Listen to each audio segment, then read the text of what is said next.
Coming to you live from the palatial studios of PBJ Productions.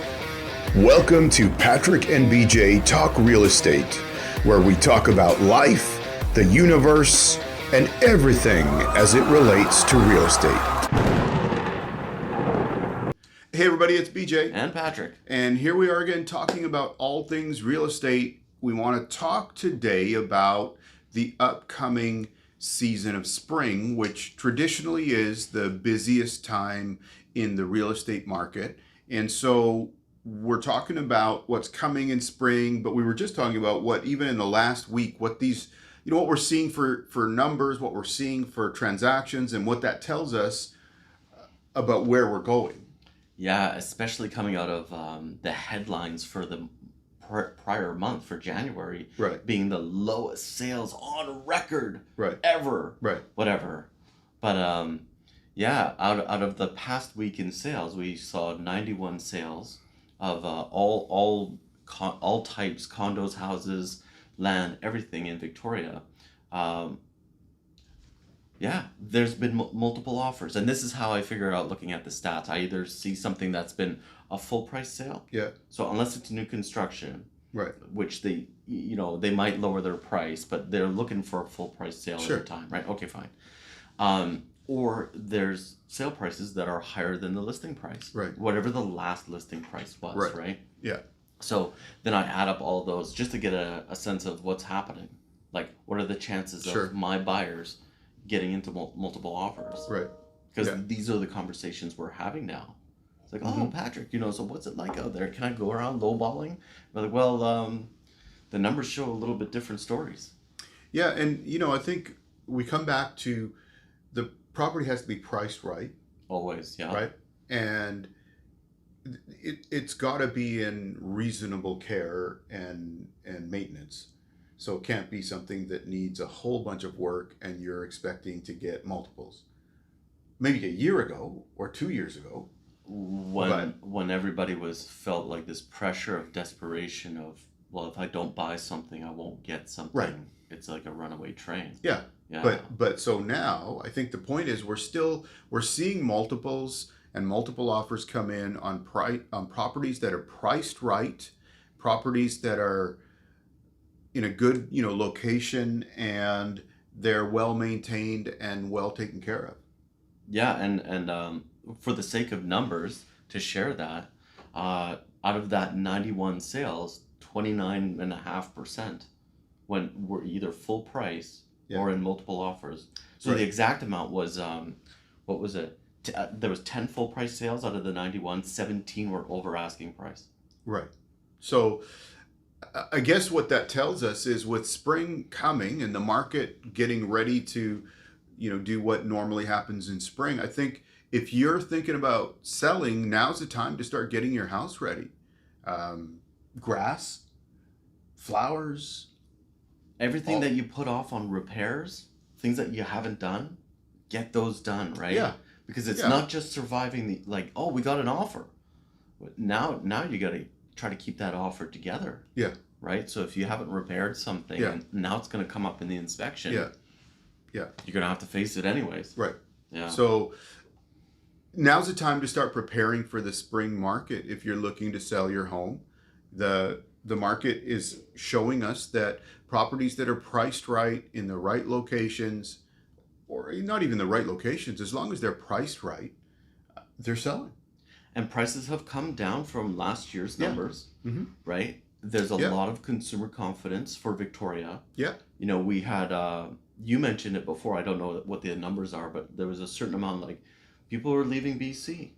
Yeah, I don't know about the rest of the country, but over 20,000 left to Alberta. Right, so we had a population decrease. This should be like a warning sign, but Victoria is the opposite. We still have a positive net migration. We're still growing.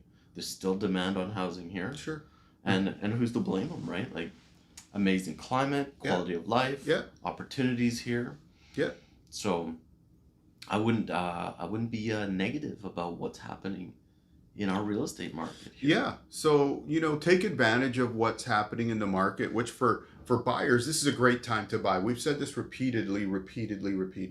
This is a great time to buy if you can make the numbers work for you with wherever it needs to go, with your interest and all of those things, because there's going to become, whenever the interest rates start to come down, there's going to be a reciprocal effect when the prices start to go up.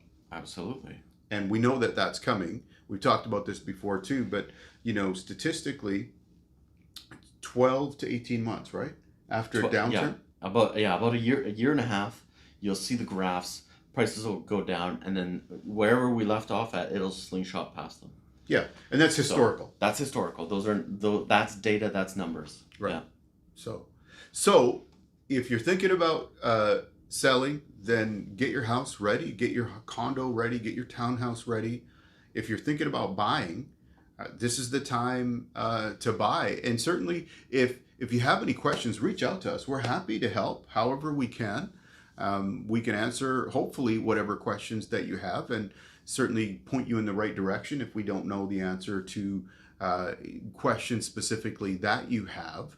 But if you're watching this outside of the Victoria market, certainly reach out to us, because just like you said, there's so many reasons to move out here. And I know over the course of the year, we have different, military families that are moving into town based on when the transfers are happening and things like that. And, all of those things. So it really is the time, if you're thinking about it, to move forward and get things ready to go. We sort of touched on this on our last episode, where we talked about developments happening in Victoria. And people are still, these are multi-million-dollar projects. Yeah. Right? Yeah. And there's multiple of them happening in different municipalities, different sizes. So investors are still confident about Victoria in the long run. Yeah. I'll add to that. In partnership with Royal Roads University, Royal Roads is putting up $18 million to put up a new campus in Langford. Yeah, on Gold Street. Yeah, with provincial money, I don't know, it's like Sure. $80-90 million. Where the Catholic Church used to be, right? That's right. St. Mary's was over there, right? Yeah. So that's going to, not that Langford's already great, has already been fastest growing community in BC for many, many years. Yeah.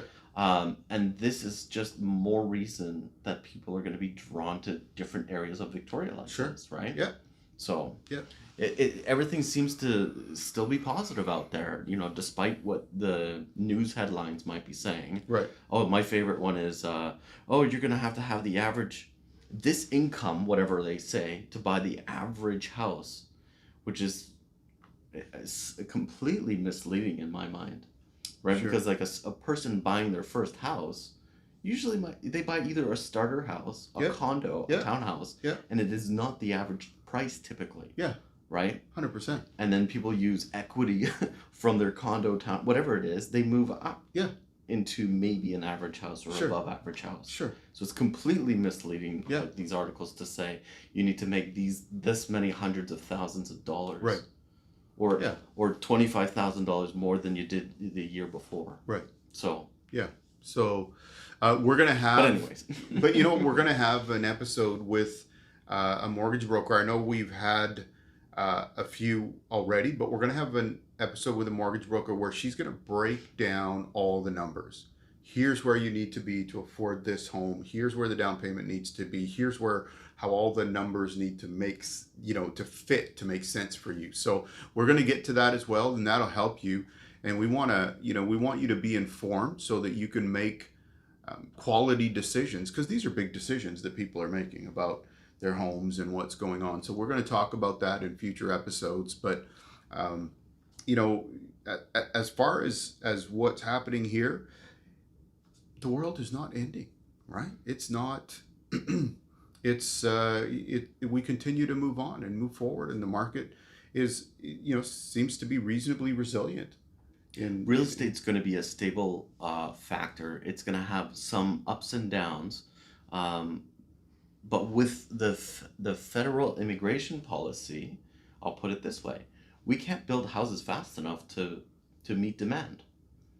So Sure. real estate, as long as it's in a place where it's not a declining population, Right. right? Because new Canadians will come to like Vancouver or Toronto to start out with, the majority of them, and then they'll trickle out from there, right? So real estate's a pretty solid bet. Yeah. You know, unless it's like a mining town or something like that, and all of a sudden the prices of whatever, or it gets canceled somehow, and Right. it's a ghost town. Right. Like maybe avoid something like that. Sure. But Yeah. but for the most part, somewhere like Victoria, Yeah. Yep. government town, military town, hospitals, universities, Tourism. beautiful, great weather. Yep. Yeah. Yep. Pretty safe bet here. Yeah. Well, thank you for joining us again today. We'll be back next time. And if you have any questions, please feel free to reach out. We're happy to answer those questions. If you want to reach out to us directly, you can do that. And I think our information is there in the comments. And please take a minute and subscribe to the channel and like the video. It just helps us with growing what we're doing here. And we'll see you next time. Yeah. Thanks for watching. We'll catch you in the next video. See you.